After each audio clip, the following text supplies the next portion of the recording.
Okay, we're back in the grindhouse, and it seems that I might have stirred a little something up with my last show, but it's all good. If it made you think, I'm going to make you think even more, and the only reason I sort of brought the whole situation up is because I grew up in an era that was heavily censored. And two things I remember from that era, one of them was EC Comics. Now, EC Comics put out Tales from the Crypt, Vault of Horror, Two-Fisted Tales, a whole bunch of stuff. Yeah, they were lurid and they were graphic and all kinds of other stuff, but they also featured artwork for some of the greatest illustrators of that time. Wally Wood, Jack Davis, trying to think, Greg Iles.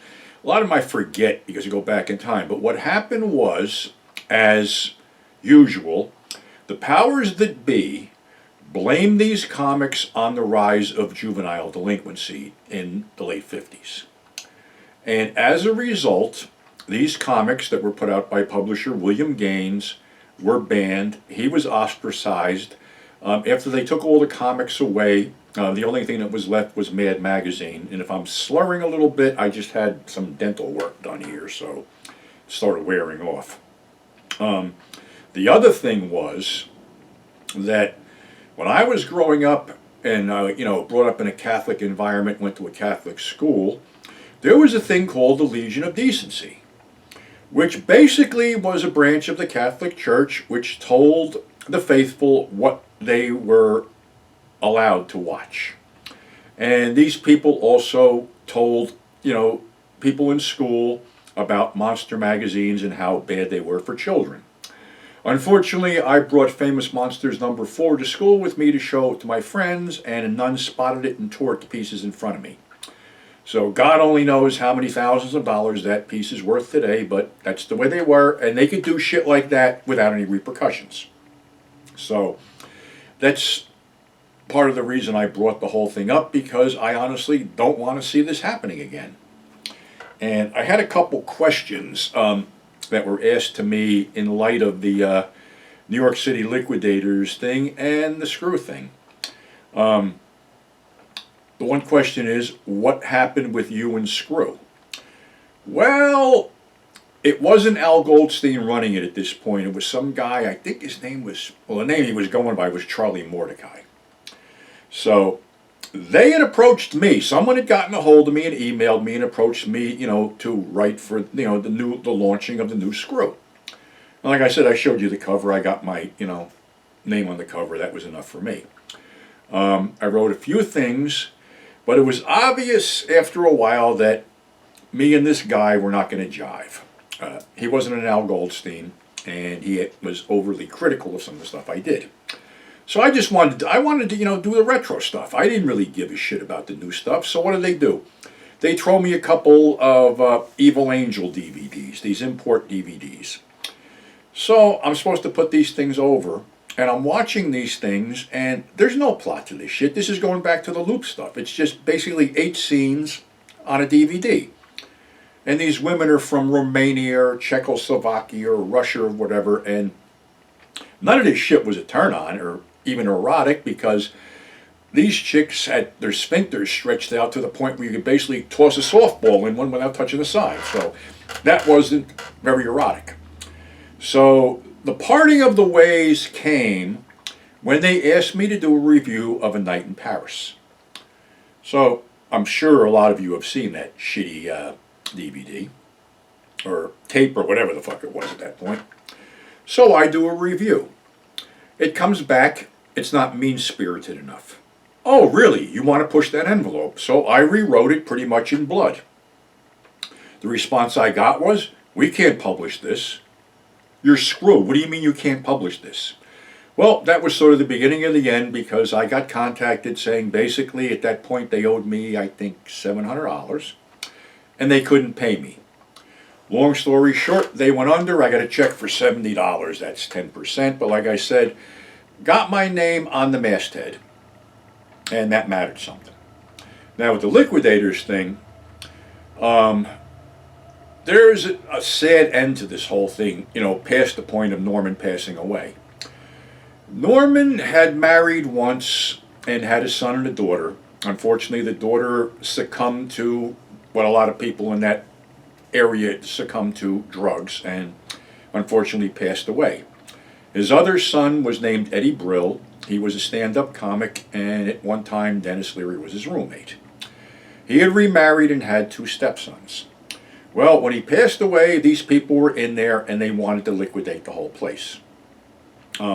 They were also playing me and Rambo against each other because basically me and Rambo could have taken the place over and ran it.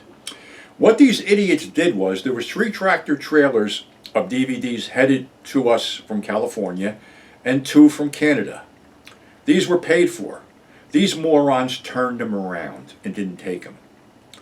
So basically, they told me they were going to give me $10K to help liquidate the place and be on my way. Well, something happened with them and Rambo. Rambo warned me that they were going to fuck me, and they were going to fuck me, definitely. So what I did was I made sure that every VHS tape of Devil and Miss Jones, Deep Throat, and Debbie Does Dallas wound up at my storage area. That was the only way you get even. They basically screwed me. So the end of the whole thing came when an auctioneer came in and somebody got the auctioneer on the side and the deal was made, and basically the entire contents of that store went to this clown for $60,000. Now, I remember the landlord saying that basically when Norman was out, he was going to clean the place up and renovate the whole place and make it a spiffy new storefront. Well, 2 years later, after Norman passed away and Liquidators was a history, I had to go meet somebody in that area, so I decided to stop by and look at the renovated Liquidators. It wasn't renovated. It was now a Korean outlet that had underwear, condoms, and toothbrushes and stuff like that. Nothing had been cleaned up, nothing had been changed. It was the same shitty fixtures as there were in Liquidators. So that's the sad part of what happened to the end of Liquidators. Now, on the censorship thing, I'm going to pick this thing up, and I'm picking this thing up gingerly, because this is like handling a Dead Sea Scroll right now. This thing is ready to fall apart. And this is from August of 1973, and the editorial, I'm going to read you the editorial. It's called Screw You, You're Next. Pornography, and I got to take my glasses off for this, I can't read this. Okay. Pornography and the black civil rights movement have much in common. The reoccurring pattern has proved the same kind of dishonest manipulation of our guaranteed constitutional rights is in operation when the federal government wages war either against the Black Panthers or the smut industry.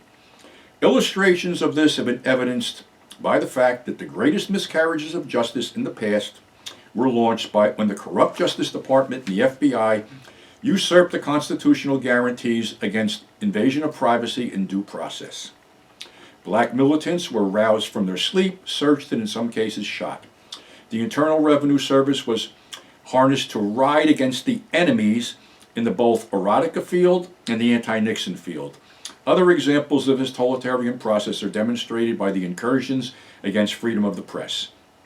These attacks were first felt when newspapers such as Screw were busted 4 years ago. Then further nails were driven in the coffin of freedom when the LA Free Press was busted for running the names of narco agents. It was only 14 months later that the self-same techniques were then used against the New York Times in the Pentagon Papers case. What amazes somebody like me who sits on the tinderbox, such as Screw, is the total silence of the establishment. School teachers, lawyers, accountants, professors, and newspapermen look the other way as the freedoms of minority groups, whether they are blacks, hippies, or pornographers, are crushed. They only rise up with loud shrieks of outrage when the same maneuverings are used against them. An example is when a narcotics agents broke into the private homes of white middle-class families several weeks ago and roused out of bed innocent families who were then treated if they were black or sex merchants. Censorship of newspapers has been launched in many areas of the country, and this too started with the harassment of the underground press, and more than 100 busts of Screw magazine. Well, it goes deeper because obviously something's going on here, and I'm just going to, give you a little glimpse into this. You won't see much more of this. Summer is half over now, and the district attorneys of the nation are already taking the law books down to the benches with them to bone up on their law. French, the careers to be pursued, history to be made, bribes to accept, judgments to be scribbled after a wonderful new Supreme Court abridged the First Amendment that fairly begs to be exploited. Before this frost is on the pumpkin, these ambitious and underpaid young bravos will be back in their musty old courtrooms holding up centerfolds of screw and stills from I could never go to bed with any man with such little respect for my husband as exhibits A through Z in the case of U.S. versus free expression. This is 70, what did I say, 73, okay? Sort of harkens what's sort of going on today. And, it's basically, there's a bunch of quotes in here. I got to, like I said, this thing's basically falling apart. So I got to be careful here. Doing this gingerly. There's other things. The United States Supreme Court's decisions on obscenity and pornography. Okay. This is a quote.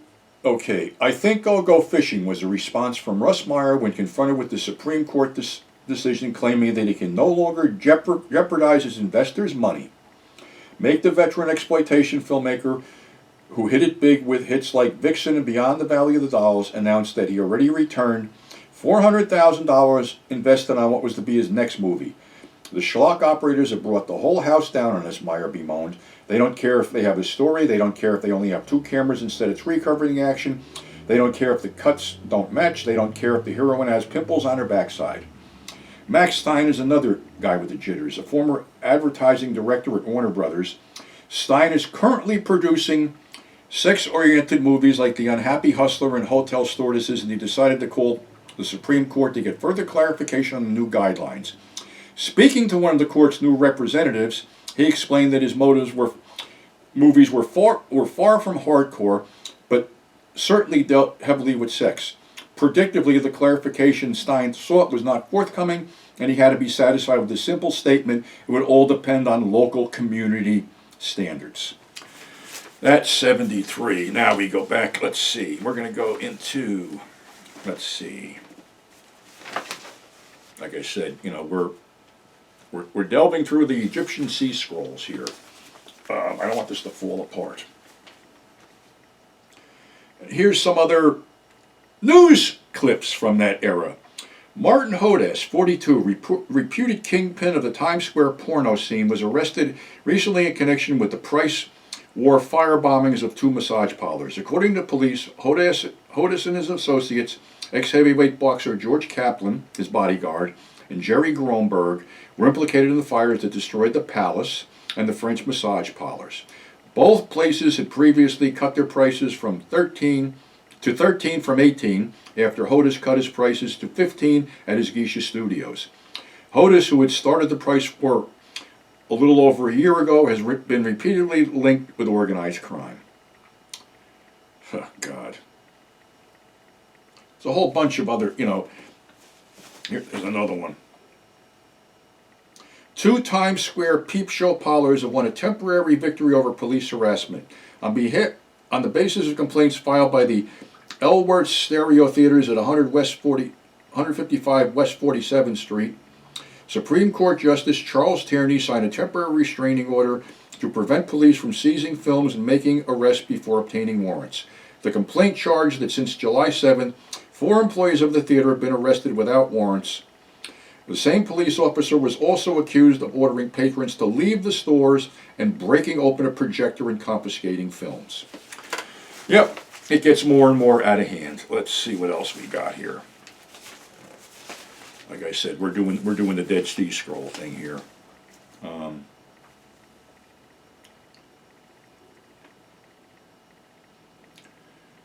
Okay.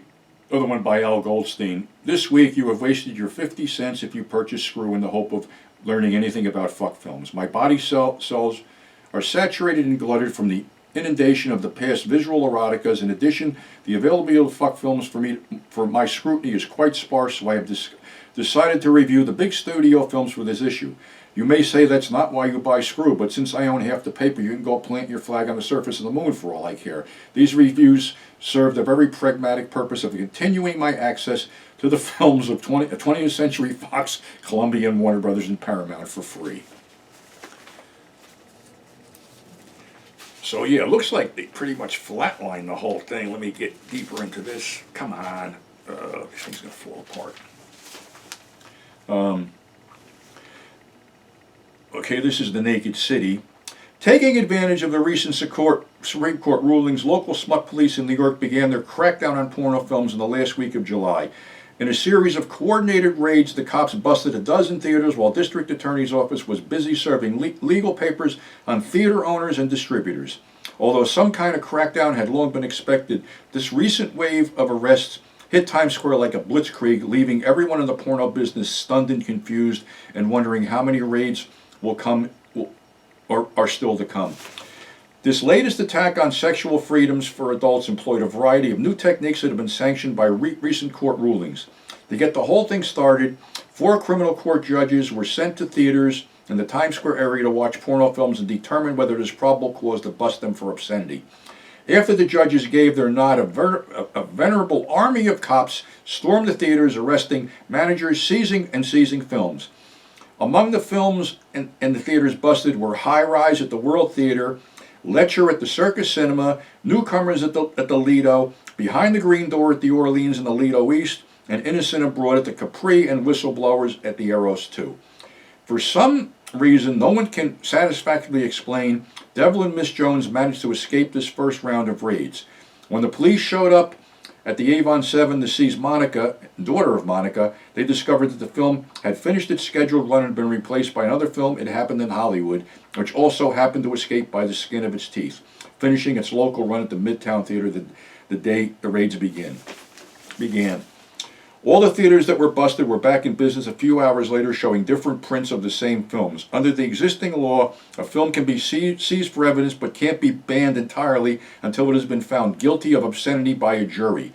To get around this aspect of the law, the district attorney has gone into court asking for an injunction to stop the showing of all disputed films until the trials come up in court. In effect, this is asking a judge to presume that the films are guilty of obscenity until they are proven innocent. Just one more little reversal of the constitutional principles in the name of morality. Pretty fucked up, huh? You think things are bad now? Well, that's why I keep saying things about what's going to happen next. There's a lot of things that were open there. As far as a range of porno films, there was, there was maybe 24 theaters showing porno films around there. There was burlesque going on also, if you want to consider it burlesque. But yeah, there's different things that happened here, but basically you're getting the gist of what I'm saying, and like I said, this is like one of the Dead Sea Scrolls. It's pretty much falling apart. But what went on then obviously doesn't go on now because all this stuff is gone. But these people just seem to have, for whatever, these people that want you're in power or somehow feel that you have to think and believe everything that they think and believe works is bullshit. And that's basically why I said what I said the other day. And like I said, we've been fighting this fight for years. This was 73. How many decades ago was that? We fought it, we beat it, we made it happen, and now, we're watching things just turn around and sort of go back to prehistoric times. And we don't want that to happen. So, yeah, this is the way it was, and, I miss the old days because, at least, people like Al and, Bob Guccione and others that I mentioned would stand up and say, no, we're not going to take this shit. And right about now, I don't see really anybody standing up, saying we're not going to take this shit. But I do see a lot of pissed off women that may actually turn the tide. We can only hope. So, again, sorry, if I rattled some people's cages with the other thing, but all I'm trying to do is keep, what I like alive. And to be honest with you, I only do this because you guys seem to like it. I mean, it gives me something to do, which is cool because, unfortunately I don't have a lot to do anymore. And gives me a reason to hang around and do stuff and to share and, share the experiences and stuff like that. And, if I get up to 1,000 subscribers, supposedly you monetize YouTube. But something, if I was looking to make money off this shit, I would have done so. This is more of like giving back to fans, you know, letting people know how it was back in the day before all this bullshit started with all the digital streaming and stuff like that, and sort of giving you my experiences of seeing these films in actual grindhouses. So that's all I'm trying to do. Nothing more, nothing less. And I appreciate people that are subscribing. I appreciate my fans. I appreciate you sticking with me. And until next time, this is 42nd Street Pete saying, let's keep the faith and let's not let idiots steamroll over what we really enjoy. Catch you on the flip side.